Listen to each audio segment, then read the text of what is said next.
Plongeons plus profondément dans l'investissement. Bienvenue dans ce voyage de compréhension des investissements.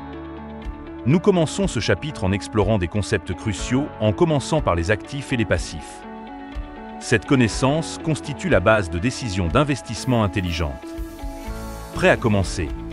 La définition générale d'un passif est une obligation que vous devez rembourser. Mais les obligations ne sont pas nécessairement que des dettes. C'est un choix qui n'apporte pas de profit. Ce sont comme des poids qui peuvent ralentir votre progression financière. Les passifs courants incluent les prêts, les dettes de carte de crédit et les hypothèques.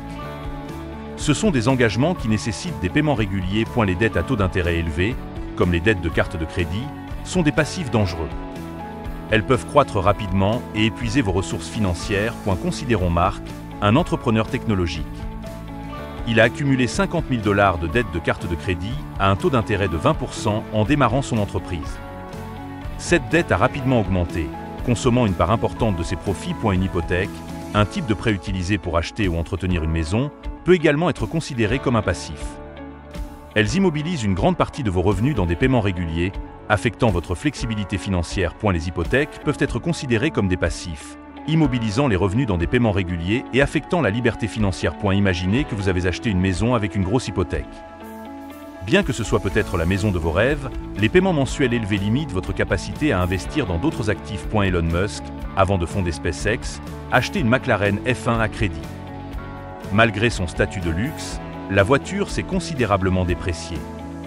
Une mise en garde sur les voitures de luxe en tant qu'actif dépréciant. En revanche, considérons Sarah Blackley, fondatrice de Spanx. Elle a choisi d'acheter une voiture d'occasion, économisant de l'argent et évitant de lourds paiements de prêt. Cette décision judicieuse lui a permis d'investir davantage dans son entreprise. Réfléchissez à votre situation financière. Pouvez-vous identifier des passifs dans votre vie?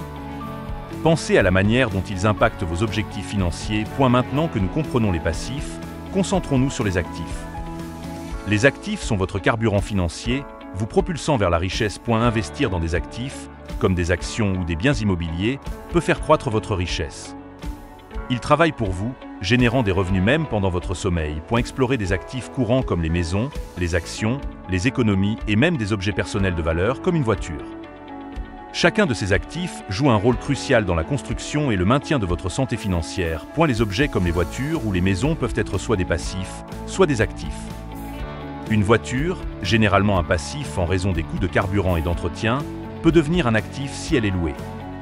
Le but et le résultat définissent sa nature. Les voitures peuvent être des passifs en raison des coûts, mais peuvent devenir des actifs si elles génèrent des revenus, comme par la location. Warren Buffett, un investisseur légendaire, équilibre magistralement les actifs et les passifs.